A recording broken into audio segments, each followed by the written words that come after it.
हमारा है दूसरा लेक्चर, दूसरा पार्ट वन शॉट का। हमने पहले पार्ट में इस क्वेश्चन पे एब्रप्ट एंडिंग कर दी थी।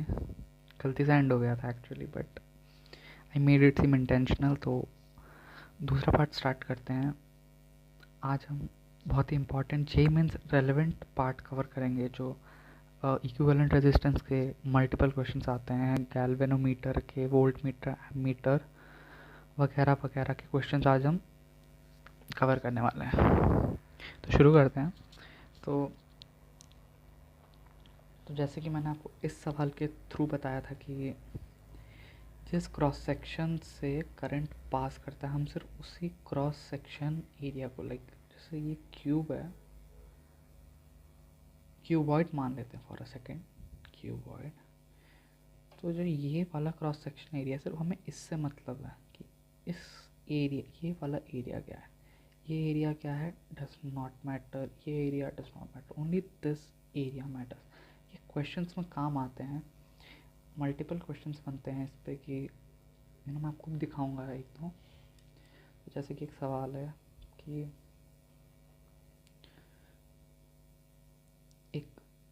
एक वायर है, ऐसी सी वायर है जो बीच में से हॉलो है और इतना है।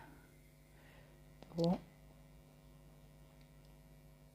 ऐसा सा कंडक्टर है and current is originating from here and it is going till, like it is going like this, it is going like this and this, कुछ इस तरीके से जा रहा है करंट। वे इस क्वेश्चन से पहले हम एक और क्वेश्चन कर लेते हैं ताकि आपको डिफरेंस में बता सकूँ। सपोज द सेम वायर है, पर अब करंट जो है तो कुछ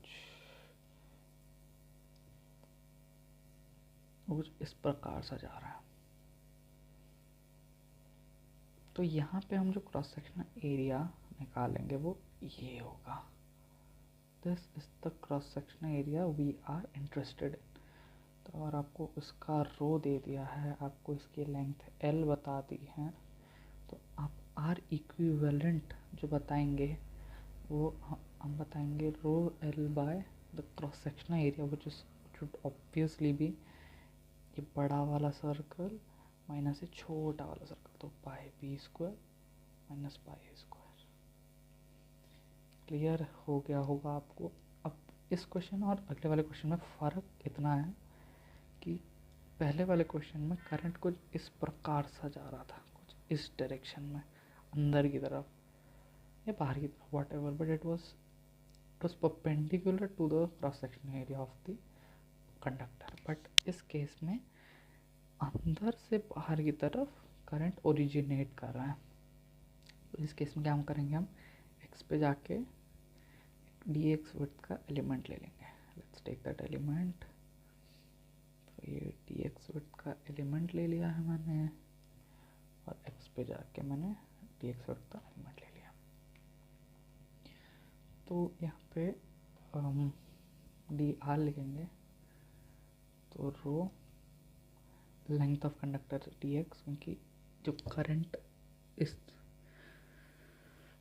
कुछ इस तरीके से जा रहा है तो ये वाली लेंथ ही हम लिखेंगे। सो हम रो डॉट डी एक्स लिखेंगे, और ये जो क्रॉस सेक्शनल एरिया है वो हम लिख देंगे 4 पाई एक्स स्क्वायर। इंटीग्रेट करेंगे। अब आप पूछेंगे कि क्रॉस सेक्शनल एरिया 4 पाई एक्स स्क्वायर कैसे हुआ। सरफेस एरिया जो होता है 4 पाई एक्स स्क्वायर होता है, तो सरफेस एरिया से करंट पास कर रहा है, तो हम इस पूरे सरफेस एरिया लिख रहे हैं इस रिंग एलिमेंट के लिए। तो हम इस पूरे इस डिस्क के लिए हम इंटीग्रेट करेंगे। तो यहाँ से लिमिट लगा देंगे हम यहाँ पे ए से लेके बी तक। तो हमारा जो आंसर आएगा वो आएगा रो आर इक्विवेलेंट जो आएगा वो आएगा रो bye 4 pi 1 bye A minus 1 bye B.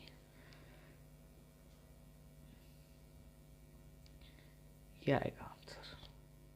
I hope आपको समझ आया होगा कि क्रॉस सेक्शनल एरिया कैसे हम पता करेंगे, कि हमें एरिया में कौन सा एरिया यूज़ करना है। यहाँ से करंट आपको करंट लग रहा होगा कि कुछ इस प्रकार से पास हो रहा है। अब मैं इस ही क्वेश्चन का एक और वेरिएशन बताऊंगा आपको।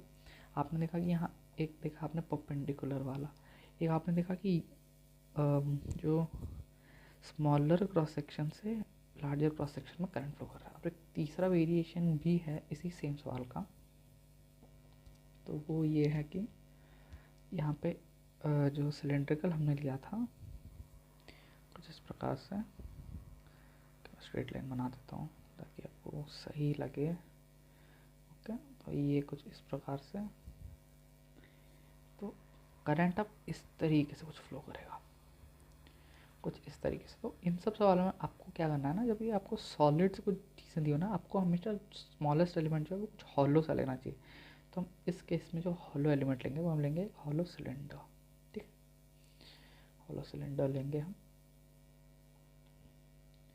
तो हम ऑब्वियसली हम ये होगा आर रेडियस का और ये डी आर विड्थ का होगा। ठीक है, हाँ, तो अब हम लिखेंगे D R equal to rho length. Obviously मैंने आपको बताया कितनी होगी लेंथ, जितना हम पास कर रहे हैं डी आर विड्थ का है। तो क्योंकि हमें मतलब सिर्फ इसकी विड्थ से, जो हम पास कर रहे हैं ना इसकी विड्थ से है हमें मतलब, तो वो डी आर थिकनेस का हमने अज्यूम किया था। और cross sectional area, surface area जो है वो हम लेंगे 2 पाई आर, आपको पता ही होगा सिलेंडर का होता है। इंटीग्रेट कर देंगे ए से बी, हमें हमारा आंसर मिल जाएगा। This is the answer. I hope आपको क्लियरली समझ आ गया होगा कि क्रॉस सेक्शनल एरियाज कैसे हम देखते हैं। सो आगे बढ़ते हैं। अब हम बात करेंगे, एक और टॉपिक है बट वो हम यहाँ कवर नहीं करने वाले हैं, which is the equivalent temperature coefficient of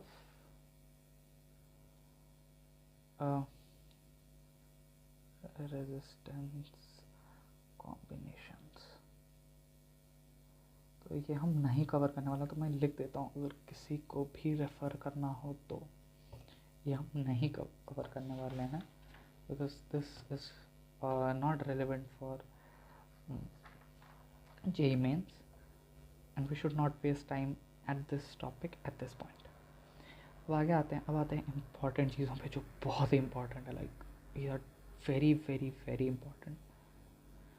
तो मान लीजिए हमारे पास एक पैरेलल में एक सीरीज है, ठीक है, स्टार मार्क दे देता हूँ सर, स्टार, ठीक है, ये R1 है and this is R2 and current following is I in the overall circuit. अब यार मुझे क्यूरियोसिटी हुई कि यार ये I1 I2 ना मुझे KVL से नहीं निकालना है, मैं डायरेक्ट ही बता दूंगा कि इसका आंसर क्या है। वो कैसे? सो आपको पता होगा डेल्टा V जो हम लिखेंगे, इनके बीच जो डिफरेंस होगा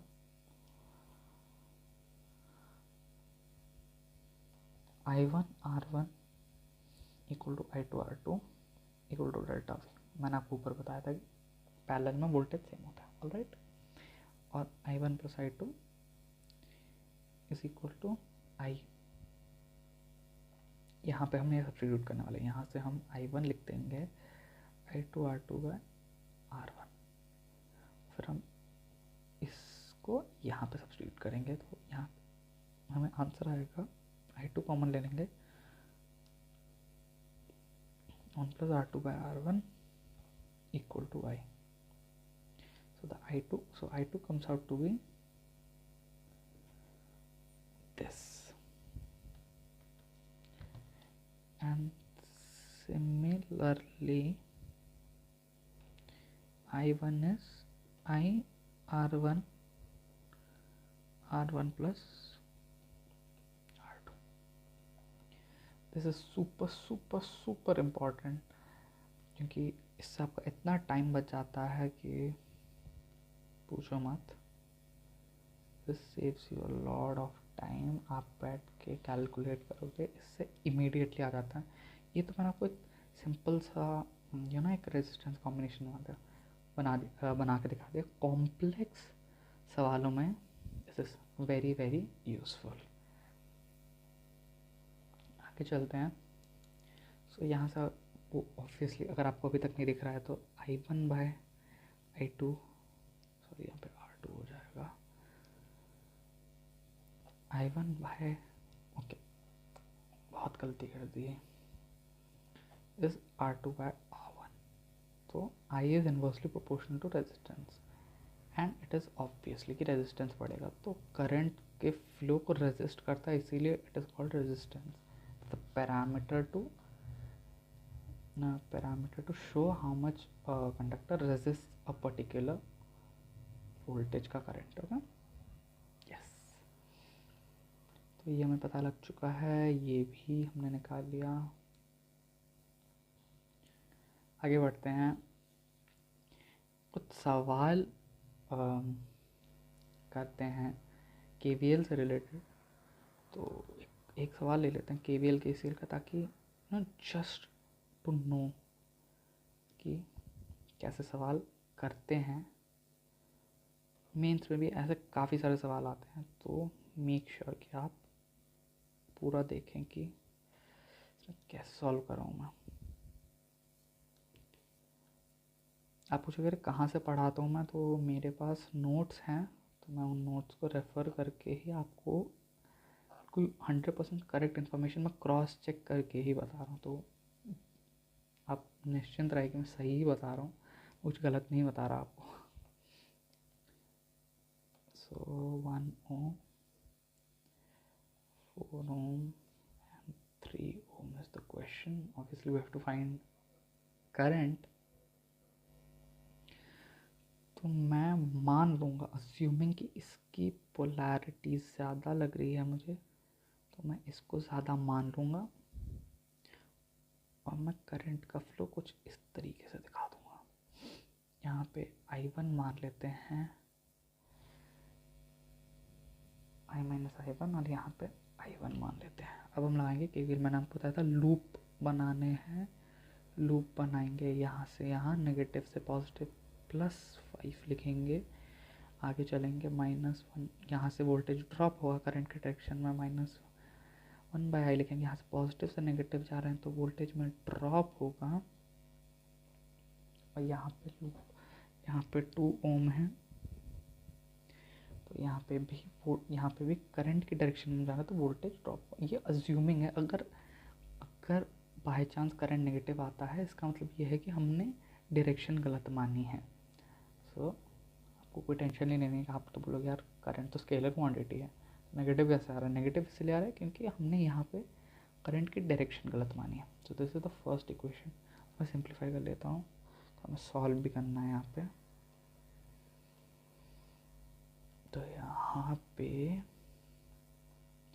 -2I1 -3I + 3 = 0। पहली इक्वेशन आ गई है हमारी। दूसरी इक्वेशन बनाते हैं। तो एक second, let me name these ताकि आपको आसान पड़े। ठीक है, ABC, A है लूप का नाम, अगले लूप का नाम है, क्योंकि हमने A से स्टार्ट करके A पे ख़त्म किया, तो मैंने इसलिए ABCA लिखा है। अगला लूप है ACDA। मतलब I am writing it the way I am going, like ABCA, तो ACD है। ओके, क्लैरिटी रहती है। यहाँ से यहाँ जाएंगे, करंट की अपोजिट डायरेक्शन में जा देता हूँ। यहाँ से यहाँ वोल्टेज बढ़ेगा क्योंकि करंट हाई से लो में आता है, तो हम लो से हाई जा रहे हैं। तो 2I - I1 लो से हाई जा रहे हैं, +1 हाई से लो जा रहे हैं, -4I1, और यहाँ से लो से हाई जा रहे हैं, वोल्टेज ड्रॉप होगा, -3I1 = 0। 2I - 2I1 -7i1 + 1 = 0, 2i1 - 9i1 + 1 = 0, 2। इसको इंटू 3 कर देंगे, इसको इंटू 2 कर देंगे, -6i + 4i1 + 6 = 0, 6i - 27i1 + 3 = 0। Add कर देंगे, पूरे आएंगे इसमें। अगर फिगर्स, आपको घबराना बिल्कुल नहीं है, it does not matter actually. i1 is 9/23, so I'll substitute in 1, substituting in equation 1 डाल देंगे इसे। 18/23 - 3i + 3 = 0। आपको यहीं से मैं कट कर देता हूँ, 23i लिख दूंगा मैं। 6 + 23/23 comes out to be 29/23। अब आपको क्वेश्चन पूछ लेगा कि भाई 2 ओम वाले रेजिस्टेंस में कितना है, तो i - i1, इसमें कितना है तो i1, इसमें कितना है तो i। तो यही सवाल पूछता है कि कितना करंट फ्लो है। आगे बढ़ते हैं, कुछ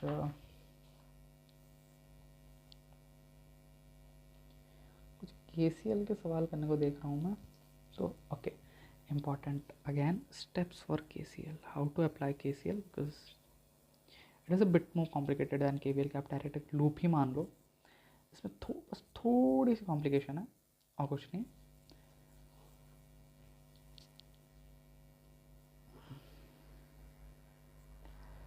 तो एक आपको एक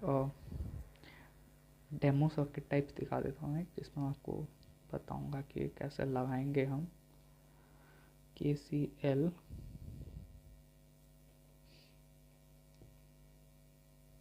आप लोग बताओ यार कमेंट्स में कि आपकी डेट्स क्या क्या आई हैं। मेरी पर्सनली 24 जनवरी आई है, तो या एक्साइटेड। इसको हम कुछ नाम दे देंगे ताकि आपको बताने में मुझे आसानी हो। Will assume this to be E1, और आप E और E ऐसे क्यों लिखते हैं, I personally don't know, but I like to write it like this. तो इसमें बेसिकली क्या होता है, बेसिकली ये होता है कि आप किसी भी एक पॉइंट को आप 0 असाइन कर दो, ठीक है। इट मे बी 0 असाइन कर दो। अब 0 असाइन करने का भी तरीका है, हम एक जंक्शन लॉ कहते हैं इसे। तो हम एक जंक्शन, एक आर्बिट्री पॉइंट पे assign. So first step is assign 0 potential to any junction। Junction means ये पॉइंट्स जो एंड पॉइंट्स होते हैं उनको हम जंक्शंस कहते हैं। ये वाले पॉइंट्स, ये वाले पॉइंट्स, यस ये वाले। तो ये so junk every so each wire from junction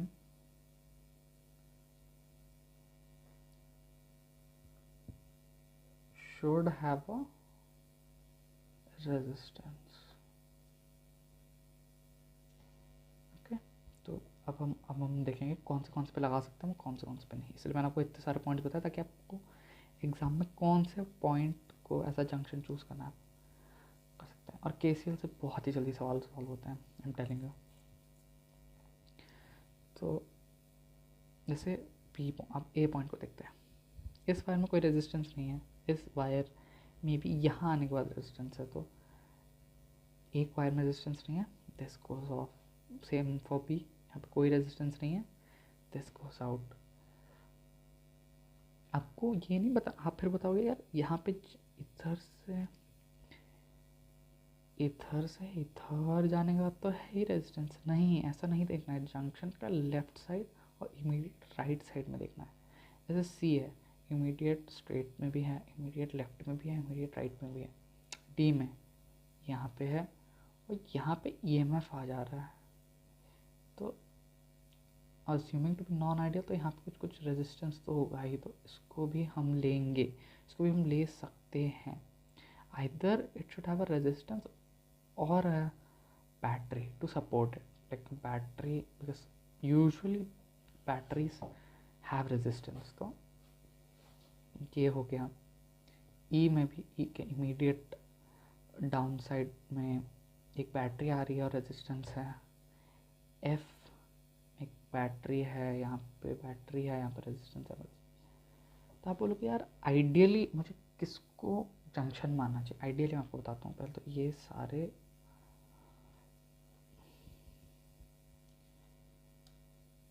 can be assigned zero potential। तो फिर इन आपको जंक्शन पे पोटेंशियल असाइन करने के बाद apply junction law, that is I in equal to I out, sigma I equal to 0 और I in equal to I out. Okay, तो ideal ना आपको हमेशा देखना सबसे मिडल पॉइंट हो, कोई एकदम मतलब बीचों बीच सर्किट के।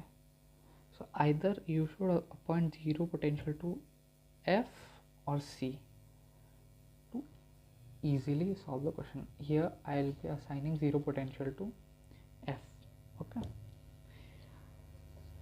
क्योंकि यहाँ पे बैटरी है, यहाँ से ज़ीरो पोटेंशियल यहाँ आएगा, E1 यहाँ आएगा। अगर आपको पता ना हो तो ये यहाँ पे E1 होता है, यहाँ पे वही अज्यूम कि यहाँ पे ज़ीरो पोटेंशियल है E1। हाँ, मोस्ट ऑफ द केस यहाँ पे डेल्टा भी E1 होता है।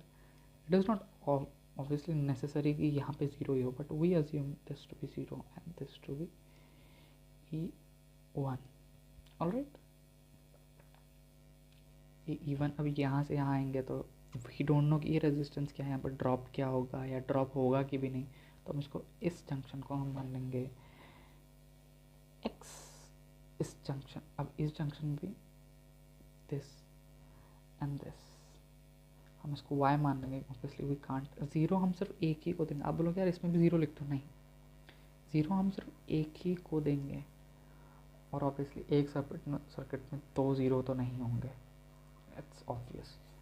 तो यहाँ पे y और इसको y प्लस, या तो फिर आपको आप इसको भी ज़ीरो, इसको ज़ीरो दे दो, फिर आप सबको लिखोगे तो y और y प्लस E2, क्योंकि यहाँ से वोल्टेज, यहाँ से वोल्टेज अप E2 है, यहाँ से वोल्टेज अप E2 है। तो ये हमने जंक्शन लॉ जगह लिख दिया। अब लिखना कैसे है, R2 R3। अब जब हमें सबके पोटेंशियल्स पता चल चुके हैं तो हमको करंट भी पता चल गया है। ऑब्वियस सी बात है कि इसमें कितना करंट, इसमें कितना करंट है, इसमें कितना करंट है, इसमें कितना करंट है। तो हम अज्यूम कर लेते हैं कि सारे करंट इनवर्स है। जस्ट अज्यूम इट कि सारे current I1 I2 I3 all of these are equal. ठीक है, जस्ट अज्यूम इट। और मैं आपको बता दूं कि ये ऑटोमेटिकली सेटल हो जाता है। ये ना X और Y और ये सब ऑटोमेटिकली सेटल हो जाते हैं। साइन कन्वेंशन, आपको साइन कन्वेंशन की टेंशन लेने की ज़रूरत नहीं है, ये सब सेटल हो जाएंगे X Y। और आपको बिल्कुल X अगर नेगेटिव आएगा तो ऑब्वियसली लो पोटेंशियल है, हाई पोटेंशियल अगर X पॉजिटिव आए तो ये हाई पोटेंशियल, ये लो पोटेंशियल, तो I3 उल्टा हो जाएगा आपको। बट हमेशा जंक्शन को ऐसा मानना है कि सारे अंदर आ रहे हैं और हम समेशन ज़ीरो कर देंगे, बस बात खत्म। और ज़ीरो मान लिया तो देखो यहाँ पे क्या होगा, करंट I2 क्या होगा, I3 क्या होगा, I1 क्या होगा, ये E1 माइनस ज़ीरो हो जाएगा। रेजिस्टेंस, यहाँ पे हम करंट लिख देंगे एक्स बाय। क्वेश्चन बताता हूँ आपको, ये जनरलाइज इन सब वेरिएबल्स में बताना would be too tough for me. 2 सवाल बताऊँगा केसीएल के आपको, बहुत ही बढ़िया सवाल है दोनों, और आपको केसीएल क्लियर हो जाएगा। केसीएल के तो ये कुछ सवाल है, इस तरीके से मैं आपको बताऊंगा कि कैसे हम केसीएल लगाने वाले हैं। सॉरी, इधर एक बैटरी भी है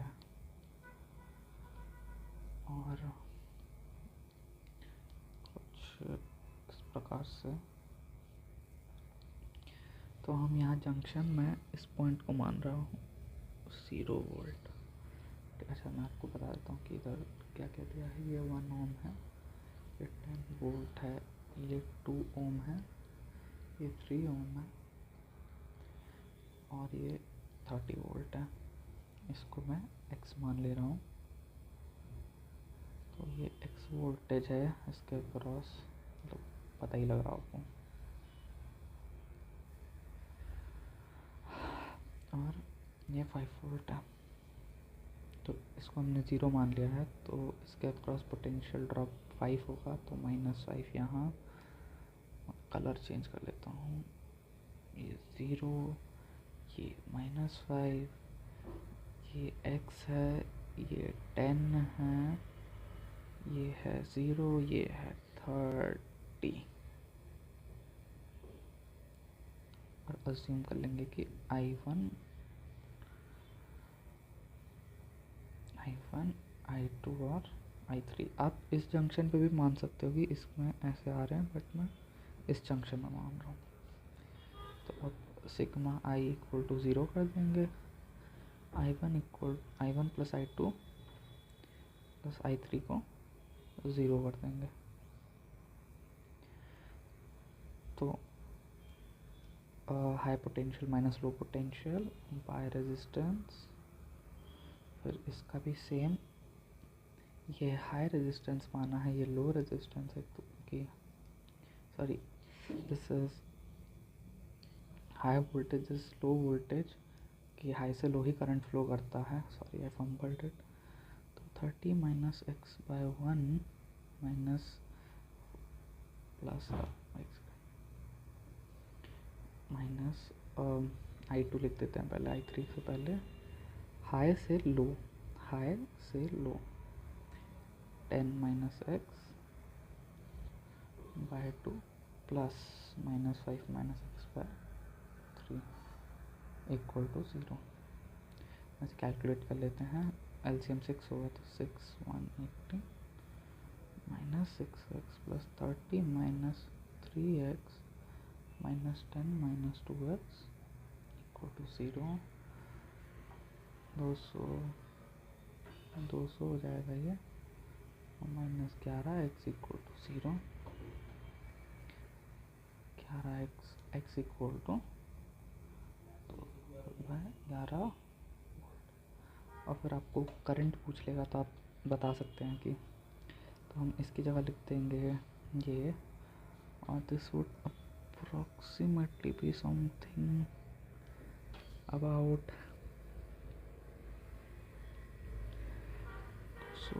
11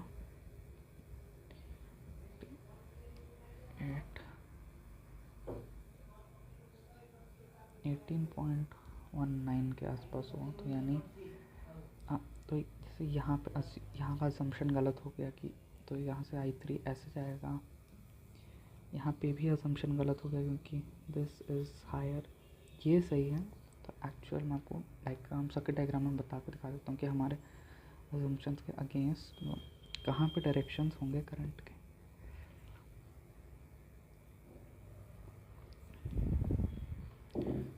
तो और आपको पूछ सकता है कि करंट कहाँ कैसा है, तो 280, ये है 200/11, हाई से लो जाएगा ऑब्वियसली। तो हमारा I1 comes out to be in this direction, I2 comes out to be in this direction, I2 था I3, ओके सॉरी I3 था, this was I3। I1 is perfectly fine और I2 कुछ ऐसा flow करेगा। तो देख सकते हैं आप, इसका और इसका समीशन हमने 0 निकाल के x फाइंड आउट कर लिया। I in equal to I out. अगले क्वेश्चन पे आते हैं। अगला क्वेश्चन भी KCL का ही एप्लीकेशंस मैं आपको बता रहा हूँ। तो मतलब वही कॉन्सेप्ट लगाने वाले कि हम जंक्शन पे x मान लेते हैं and we solve it. Multiple junctions होते तो ही ज़ीरो मानते हैं। इस क्वेश्चन में आपको बताऊंगा कि ज़ीरो, हर क्वेश्चन में ज़ीरो नहीं मानना होता है। वेरिएबल आपको हर क्वेश्चन में एटलीस्ट एक वेरिएबल मानना ही रहता है, क्योंकि ऑब्वियसली हर एक पॉइंट ज़ीरो तो नहीं होता है, ज़ीरो वोल्ट। सो या टिपिकल क्वेश्चन है, मेंस में आता है ऐसे टाइप्स के सवाल।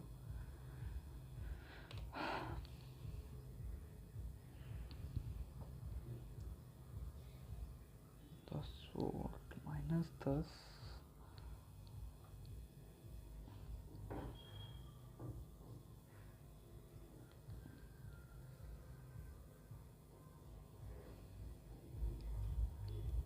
अब यार आप बोलोगे यार यहाँ ज़ीरो क्यों नहीं मानेगा तू, यहाँ x क्यों मान रहा है, ज़ीरो क्यों नहीं मानेगा। यार देखो यार, ज़ीरो मानूंगा ना तो सिग्मा आई ज़ीरो नहीं हो पाएगा, ये बात है। हमारा मेन एम, आपने देखा यहाँ पे भी मैंने सिग्मा आई इस पे ज़ीरो नहीं लगाया, सिग्मा आई मैंने इस पे ज़ीरो लगाया, क्योंकि हमें वेरिएबल, हमने ये अज्यूम तो कर लिया ये ज़ीरो है, बट हमें इसके बारे में भी तो जानना है ना, हमें ये वाला डेल्टा वी भी तो जानना है ना कि इसके बीच में पोटेंशियल डिफरेंस क्या है। अगर मैं इसमें I in equal to I out करता तो भी आता, तो भी कोई बात नहीं है, तो भी फिर मुझे यहाँ से लिखना पड़ता कि यहाँ से कितना, यहाँ से x माइनस, ये मैं करंट इधर मानता इस डायरेक्शन में, फिर मैं हाई से low voltage x minus plus x minus -5 लिखता, यहाँ पे करंट लिखता, फिर x माइनस 30 लिखता। तो कुछ इस प्रकार से मैं करता। एनीवेज यहाँ पे हम लिख रहे हैं 2 ओम है, ये 1 ओम है, ये 2 ओम ऑलरेडी बता चुका हूँ आपको, और 10 वोल्ट है। ऑलराइट, तो वहीं जो हम करते हैं डायरेक्शन अंदर की तरफ मान लेंगे, हमें इजी पड़ेगा। यार ये वाला ना थोड़ा छोटा हो गया, इसको थोड़ा बड़ा बनाता हूँ।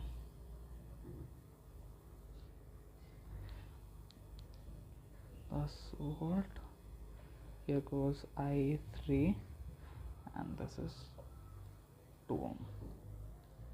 ठीक है, अब ऑब्वियसली हमने जब x पे सारे करंट अंदर आते हुए दिखाएं तो हम x को यहाँ लो वोल्टेज मान रहे हैं।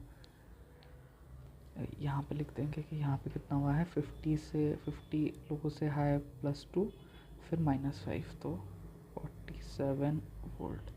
यहाँ पे तो ये 10 वोल्ट ही है। ओके, इस करंट की बैटरी थी 5 वोल्ट।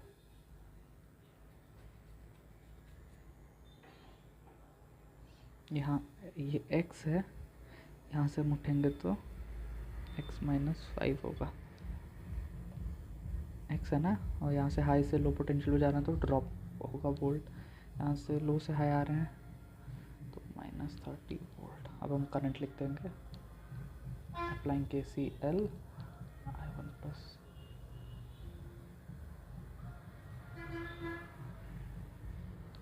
-10, I1 लिखते हैं पहले, I1 ये है, I1 is 10, it is -30 minus x by 2 plus I1 लिखेंगे, I2 लिखेंगे 47 minus x by 1 plus 10 minus x by 2 plus x plus sorry -10 minus x plus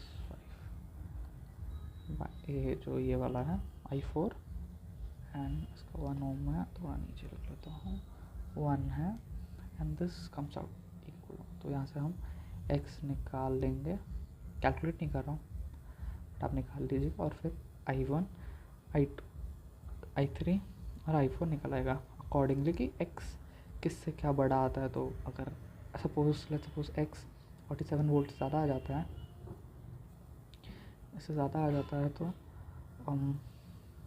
इस डायरेक्शन में फ्लो करेगा। तो डायरेक्शन पूछता नहीं है, मैग्नीट्यूड ही पूछता है मोस्ट ऑफ द टाइम। तो हम डायरेक्टली 47 माइनस एक्स बाय 1 करके यहाँ पे जो हमने लिखा है उससे हम निकाल सकते हैं कि क्या डायरेक्शन होगी, कि क्या मैग्नीट्यूड होगा। ओके, तो अब आते हैं एक important point, it's not that important but it is still, कि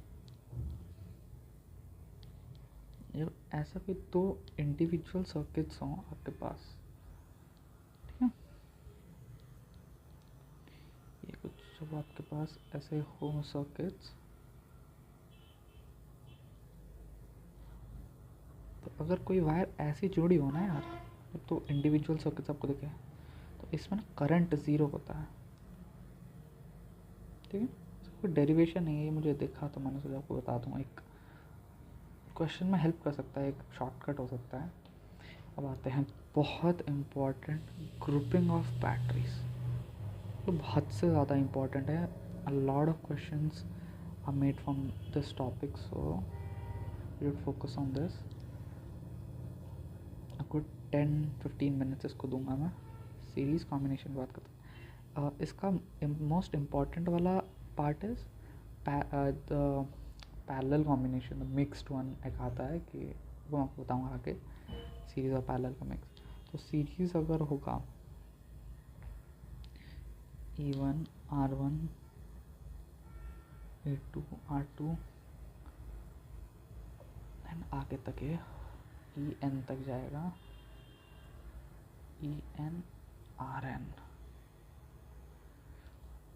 और ये एक होगा रेजिस्टेंस R। तो ऑब्वियसली इसको हम इक्वेट कर देंगे,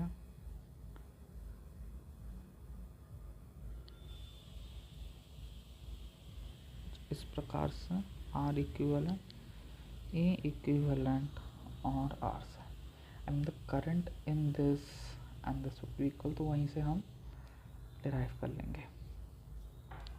इस सर्किट में आई कितना होगा, E equivalent R plus R equivalent. तो करंट निकालते हैं कितना होगा, करंट वुड बी, देखिए पोलैरिटी तो सबकी सेम ही है, सब सेम डायरेक्शन में फेस है, high low high low high low, तो सब सेम डायरेक्शन में, सबको ऐड कर देंगे। उल्टा भी हो सकता है, कुछ ऐसा हो सकता है कि अल्टरनेटिवली उल्टा कर दिया जाए, तो वो अकॉर्डिंगली ऐसे हम कुछ इस प्रकार से लिखेंगे।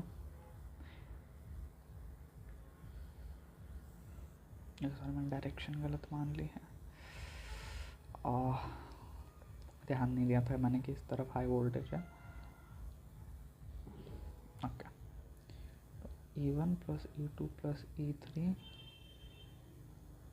तो EN, आप KVL से भी कर सकते हो अगर आपको चाहते हो कि KVL से करूँ मैं, कि मैं हाँ KVL मान लूँ और यहाँ से plus minus IRN minus EN IR2 minus E2, फिर बट सेम ही आएगा, आपको तो पता ही है। E equivalent by R equivalent लिखेंगे हम, R plus R1 plus R2 plus R3 so on.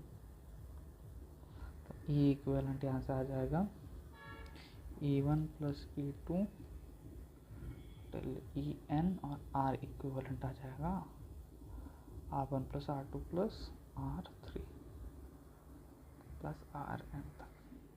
अब कुछ अगर n आइडेंटिकल सेल्स होंगे, n identical sales, then I would become NE by R plus NR, and there are some approximations here. I mean, if the resistance of the wire becomes greater than the sum of internal resistance of all the identical cells, then I would automatically become this. And if R is smaller than this, then I becomes E by obviously. अब आते हैं parallel combination पे, important है, आगे इसका use आएगा। Parallel combination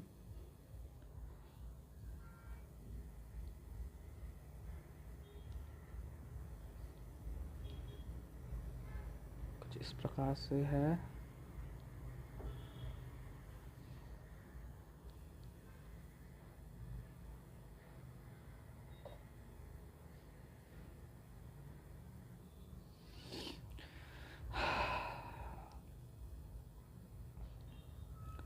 इस प्रकार से है R I I सो इसलिए हम इसको इक्वेट कर देंगे एक इस तरीके से।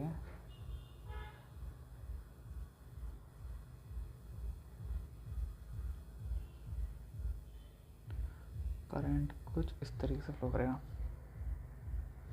अब इसके अक्रॉस जो वोल्टेज होगा वो होगा I इंटू R, ये तो आप सबको पता ही होगा।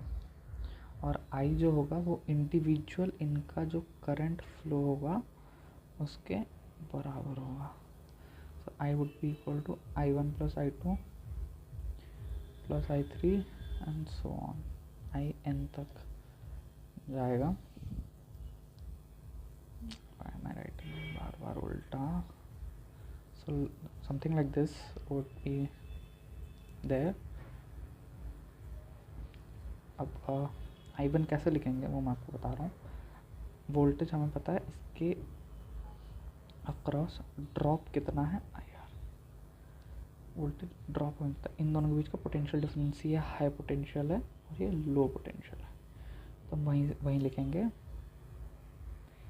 यहाँ से यहाँ तक। यहाँ पे भी इसके अक्रॉस पोटेंशियल होगा EN, मान लीजिए ये EN है, तो ये है INRN, तो EN minus INRN equal to IN comes out to be EN minus I by RN। इसी प्रकार सारे आएंगे and we would add all of it। तो आप बस कुछ ऐसा आएगा।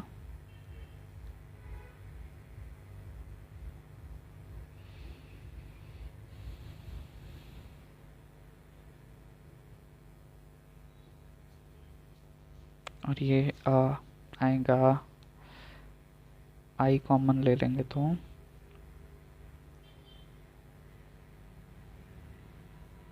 Plus 1 bye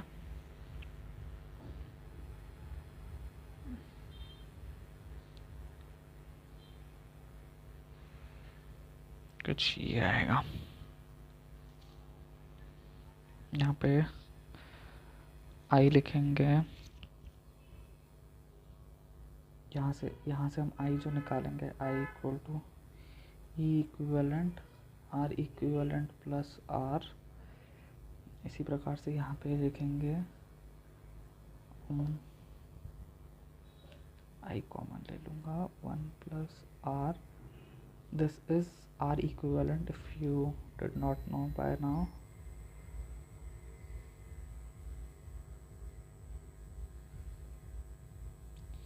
by R1 plus E2 by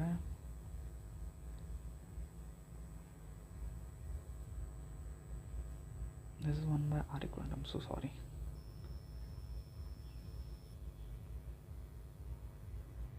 तो ये होगा N by RN। I would be equal to E1 by R1 plus E2 by R2 plus E3 by R3। This is, let me write that, this is 1 by R equivalent, okay। और इसको हम लिखेंगे EN by RN by 1 plus R by R equivalent। You would send R equivalent up, तो basically मैं यहाँ पे ई equivalent निकालने की कोशिश कर रहा हूँ कि ई इक्विवेलेंट क्या होना चाहिए। तो this comes out to be R equivalent plus R. So this is our E equivalent. This is our E equivalent. तो R equivalent तो आपको पता ही होगा, R equivalent is 1 by R1 plus 1 by R2 plus 1 by Rn. Hence E equivalent comes out to be E1 by R1 plus E2 by R2 plus E3 by R3। आप KVL भी लगा सकते हो। अगर आपको ना ये कंफ्यूज कर रहा है ना, तो आप इतने से पार्ट में आप KVL लगा सकते हो। तो यहाँ पे भी वही आएगा कि देखो यहाँ से हाई से लो ड्रॉप माइनस IR लिखोगे, फिर यहाँ से अब जाओगे प्लस IN बाय RN लिखोगे, यहाँ से लो से हाई जा रहे हो तो माइनस EN लिखोगे। तो वैसे भी अगर आप ज़ीरो लगा दोगे फिर एंड में KVL लगा के, तो भी आंसर आ जाएगा। अगर आपको ये नहीं समझ आया कि मैंने यहाँ पे वोल्टेज लिया और यहाँ पे जो यहाँ से मैंने यहाँ का लिखा वोल्टेज और यहाँ का वोल्टेज लिख के तो उनका डिफरेंस IR से मल्टीप्लाई कर दिया, अगर आपको वो समझ नहीं आया तो ऑल राइट।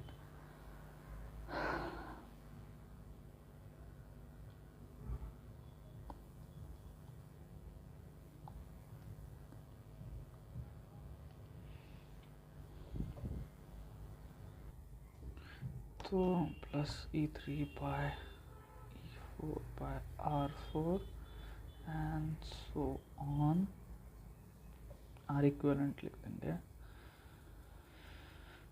तो ये आ गया हमारा E इक्विवेलेंट। देखिए अब n अगर आइडेंटिकल सेल्स हैं, n आइडेंटिकल सेल्स, तो E इक्विवेलेंट हम कुछ इस प्रकार से लिखेंगे।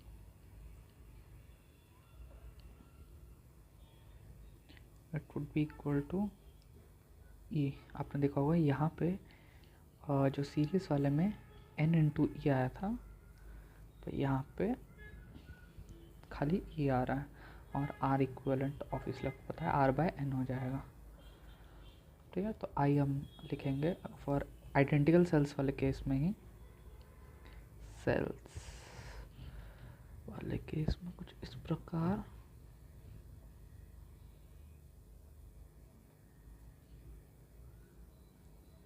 और फिर वहीं कुछ अप्रॉक्सीमेशन के केसेस कि अगर R स्मॉल nr से बहुत बड़ा हो गया तो R इससे बड़ा हो गया तो फिर NE बाय R हो जाएगा, या ये बहुत ही छोटा हो गया तो उसी प्रकार से अप्रॉक्सीमेशन लगा लेंगे नॉर्मल। और अब आते हैं तो मोस्ट इम्पॉर्टेंट, जिस पे मैंने तो पर्सनली बहुत सारे सवाल देखे मिक्स्ड कॉम्बिनेशन पे। तो मिक्स्ड कॉम्बिनेशन लिखते हैं, बथेरे सवाल हैं इसका, मतलब आप देखते रह जाओ बस। lots and lots of questions on this topic। तो इस प्रकार सा है डायग्राम, नॉट इम्पॉर्टेंट बट जानने में क्या बुराई है। हम ये आइडेंटिकल सेल्स के लिए ही पढ़ते हैं क्योंकि वो फिर बहुत कॉम्प्लिकेट हो जाएगा अगर हम आइडियल बैटरीज और हर आइडियल बैटरी हम अलग अलग मान लेते हो। आइडेंटिकल बैटरीज के लिए ही करते हैं हम। और आपको अगर ना समझ आया अभी तक, तो ये नॉन आइडियल बैटरीज का ही हम पढ़ रहे हैं तब से। आइडियल बैटरीज में तो इंटरनल रेजिस्टेंस ही नहीं होते हैं, तो हम बेसिकली आइडियल बैटरीज को दो ऐसे पार्ट्स में तोड़ देते हैं। एक नॉन आइडियल बैटरीज को एक आइडियल बैटरी और एक रेजिस्टेंस, उसका internal resistance as a resistor दिखा देते हैं और उसका voltage as a ideal battery, non ideal battery की। तो यहाँ पे E तो बेसिकली हम करते क्या हैं इसमें, मैं आपको एक आइडिया दे देता हूँ कि मैं पहले आपको बता देता हूँ कि कितने सेल्स हैं। तो number of cells in a row, number number of cells in a row are equal to N. मैं बता देता हूँ, notation might change in exam, क्योंकि ये स्टैंडर्ड नोटेशंस हर जगह पढ़ाए जाते हैं कि number of cells in a row is N and number of rows is M, but ये इंटरचेंज भी हो सकते हैं, तो आपको ध्यान रखना है कि क्या दिया है। तो टोटल नंबर ऑफ सेल्स हो जाएंगे m इंटू एन। ऑलराइट, तो इसमें हम क्या करेंगे, इसीलिए आपको बता देता हूँ। यहाँ इसकी हम इक्विवेलेंट रेजिस्टेंस लिख लेंगे एन ई, और एन ई लिख देंगे, और आर इक्विवेलेंट हम लिख देंगे एन आर। फिर हम इसके और इसके लिए पैरेलल में m टाइम्स पैरेलल लगा लेंगे। तो the E equivalent comes out to be N E by N R plus N E by N R m times 1 by nr 1 by nr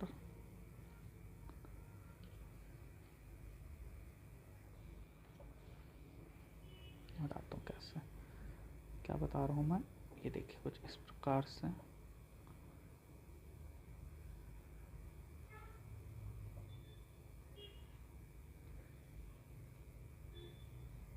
sorry यार, डायग्राम बहुत ही गंदे बना रहा हूँ, क्योंकि मैं सुंदर डायग्राम बनाने जाऊँगा तो टाइम चला जाएगा बहुत सारा। सो या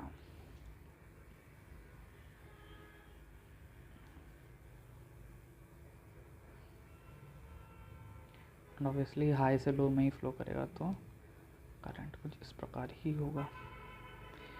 ये हो गया, यहाँ हम लिख देंगे एम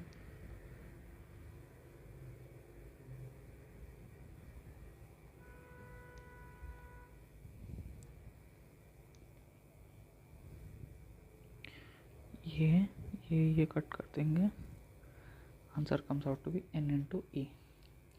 आर इक्वलेंट लिख देंगे एम इंटू, ये है 1 bye are equivalent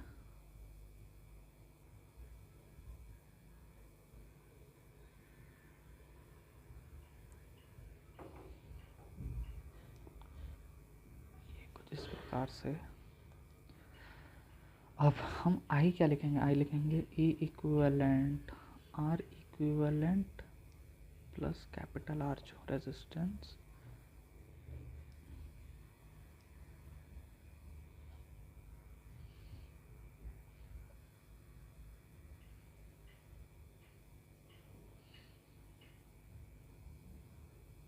M N A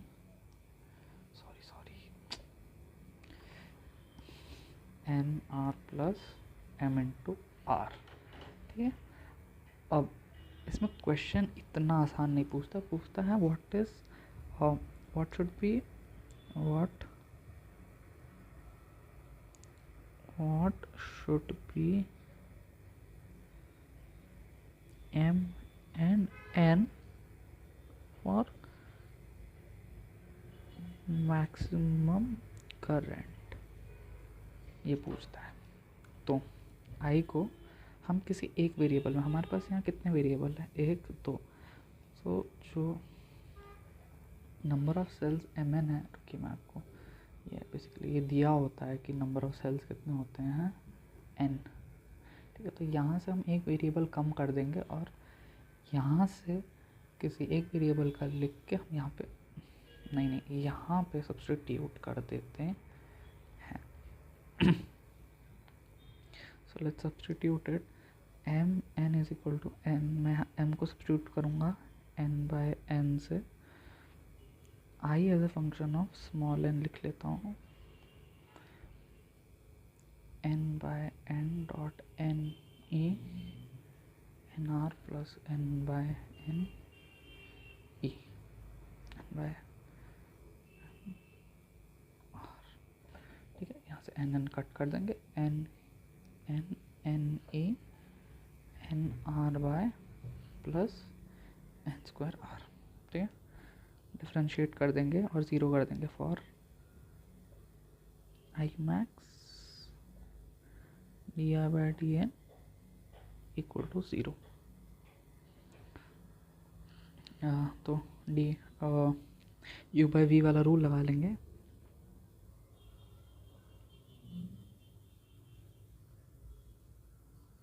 N square minus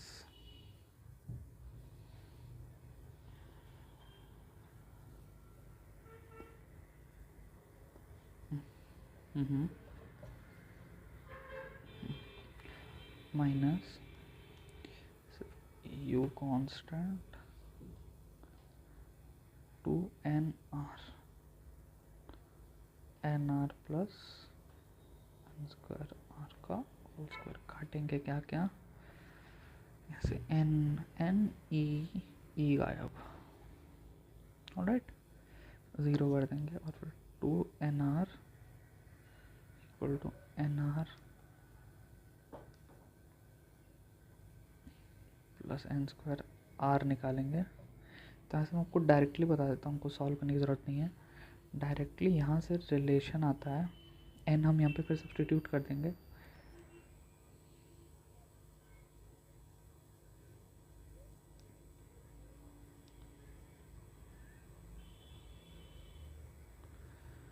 ठीक है, तो सब्स्टिट्यूट कर देंगे एन एन एन, यहाँ से हम निकाल लेंगे।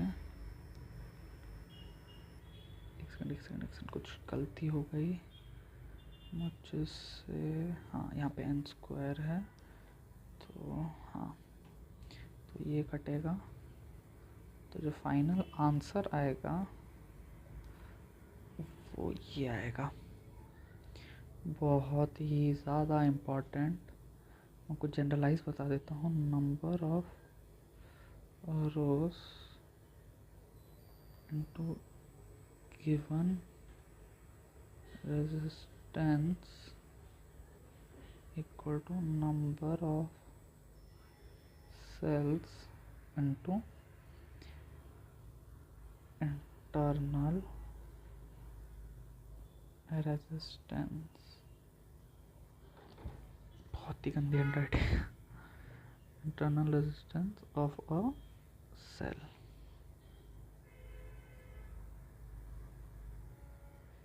यस, तो ये है हमारा फॉर्मूला।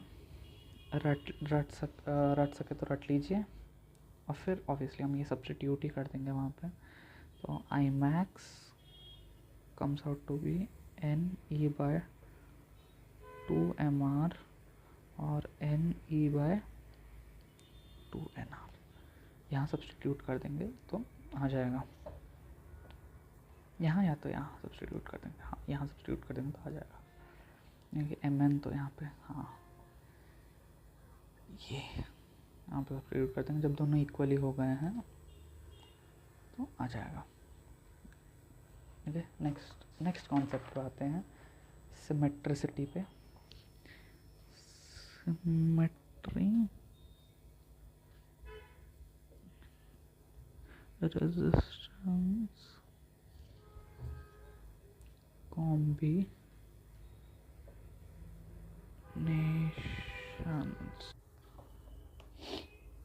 Symmetricity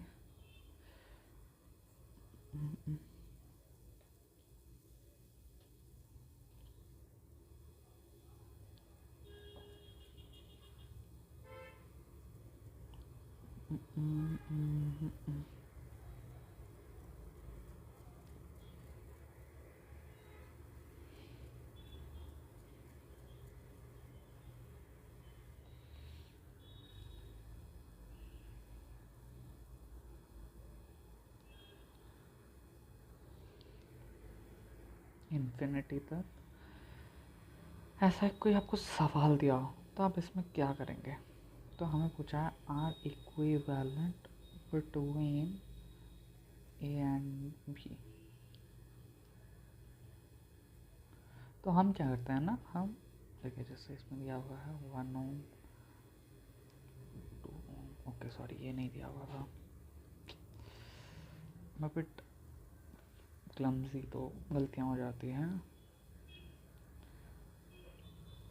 तो हम क्या करते हैं, देखिए जैसे इस पूरे ये पूरा आर है, तो हम ये पूरा ए और बी के बीच में हम इसको आर अज्यूम कर लेते हैं। तो इन्फिनिटी है तो हम इसके और इन अगर हम एक रजिस्टर हटा भी दें तो भी क्या ही फ़र्क पड़ता है। तो R equivalent between C and D को भी हम आर ही मान लेते हैं। सो हम कुछ इस प्रकार से बातचीत होती है,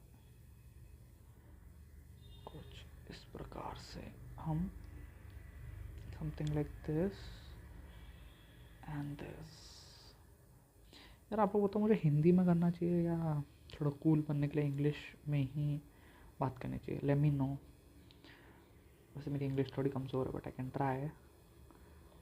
तो ये तो हम अभी इन दोनों का आर इक्विवेलेंट लिख देंगे, मतलब जैसे नॉर्मली हम इक्विवेलेंट रेजिस्टेंस कैलकुलेट करते हैं तो कुछ उस प्रकार ही कर लेंगे। 2R+2 ए और बी के बीच और 1 आर इक्विवेलेंट लिखेंगे, सीरीज में हो गए हैं ये दोनों, तो 1+2R+2। चूँकि हमने आर इक्विवेलेंट आर के इक्वल ही करा था तो हम इस तरह आर ही लिख देंगे। सो यहाँ से क्वाड्रेटिक बनेगी अभी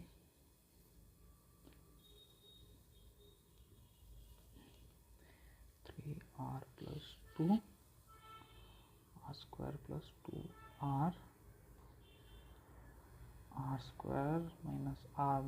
2 = 0। यहाँ से तो वैल्यूज आएंगे R = 2 और R = -1। ऑब्वियसली नेगेटिव तो होगा नहीं, तो R इक्वलेंट 2 ओम आ गया। तो कुछ हम इस प्रकार सॉल्व करते हैं। तो ये तो होगी एक प्रकार की सिमेट्री। एक और प्रकार की होती है, this is I should write this is 1। तो 3 प्रकार की हम चीज़ें पढ़ते हैं।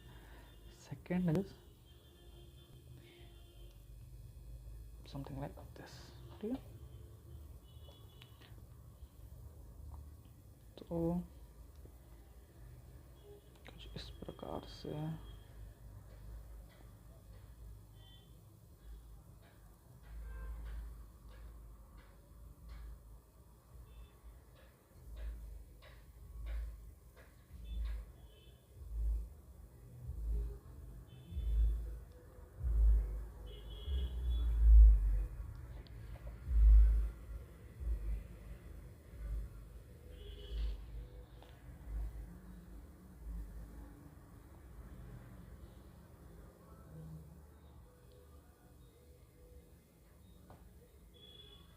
R 2R 3R R 2R 3R R R R R और R में इसमें आपको 2 प्रकार की सिमेट्री बता दूंगा। तो 2 प्रकार की सिमेट्री बताने के लिए मुझे एक चीज़ चेंज करनी पड़ेगी बस, एंड दैट इज ये। ओके हाँ, तो देखिए इससे हम कहते हैं, देखिए यहाँ ये तो this is A and this is B. So ये होता है लॉन्गिट्यूडिनल एक्सिस और ये होता है ट्रांसवर्स एक्सिस होता है। तो अगर अलॉन्ग ट्रांसवर्स एक्सिस हमें सिमेट्री दिखती है इस तरफ और इस तरफ जैसे सिमेट्री है, तो ये इक्विपोटेंशियल हो जाते हैं और इन्हें हम हटा देते हैं। इन्हें हम इस जंक्शन को हम फॉल्स जंक्शन कहते हैं और हम इस पूरे को उड़ा देते हैं मतलब हटा देते हैं। So let me just copy this. 2 बार नहीं बना पाऊँगा।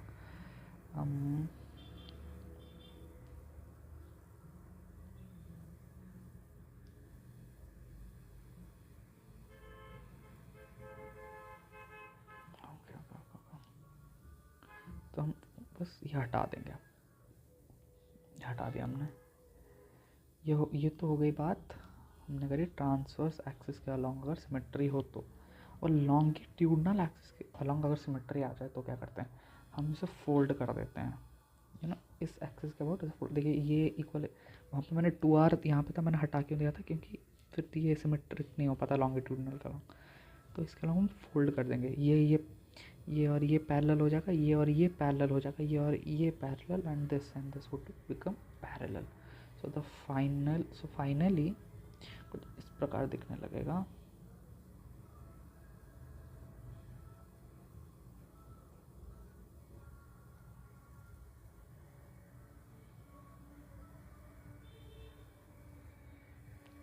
So this is 3r, this is 3r। हाँ, तो सीरीज़ में नहीं लिखते हैं इसको, पैरेलल की तरह सॉल्व कर देते हैं। वैसे हमें लगाने की, इस केस में कुछ लगाने की ज़रूरत नहीं थी, यहाँ से हम डायरेक्टली 4r और 6r करके हम सॉल्व कर सकते थे, but I just wanted to show you कि लॉन्गिट्यूडनल एक्सिस के अलॉन्ग भी अगर सिमेट्री हो तो हम कैसे सॉल्व करेंगे। सेकेंड प्रकार था, this was third type. Let me right it, आपको कर कंफ्यूजन।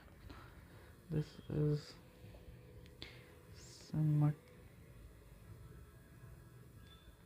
ओके,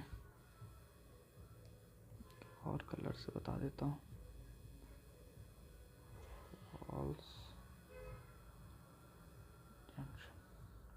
मतलब इसके अलावा कुछ भी आता है ना तो हम इग्नोर कर देते हैं। मैं आपको एक और भी चीज़ बताता हूँ, जैसे कुछ इस प्रकार का कुछ हो, अगर थोड़ा जूम करके बताता हूँ, तो इसे एक्सप्लेन करने की कोशिश कर रहा हूँ कि कुछ इस प्रकार का हो अगर आपके सामने,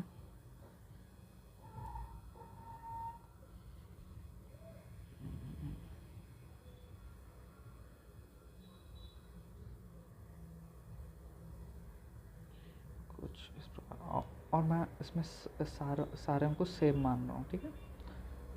हाँ,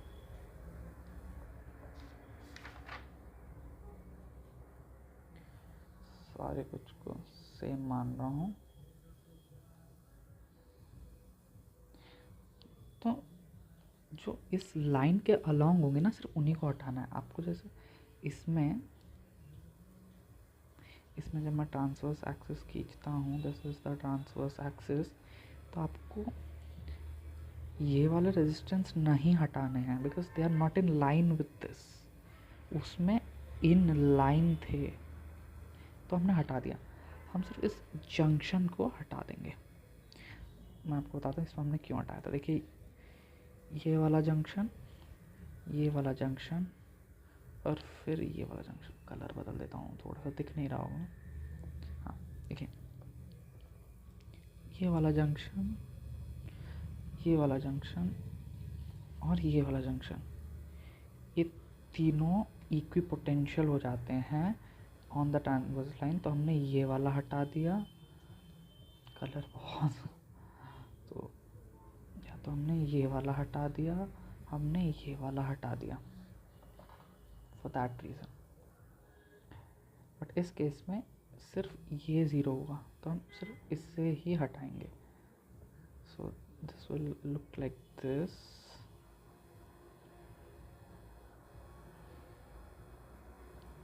या तो हम फिर इजीली सॉल्व कर पाएंगे। यहाँ पे बड़ी कन्फ्यूजन हो जाएगी, बट इसके फिर यहाँ पे ऐसी कन्फ्यूजन नहीं होगी। जब हम ये बीच वाला जंक्शन हटा देंगे तो हम इजीली इसको पैरेलल करके, इन दोनों को सीरीज़ में कैलकुलेट करके इसके साथ पैरेलल करके सॉल्व कर सकते हैं। तो या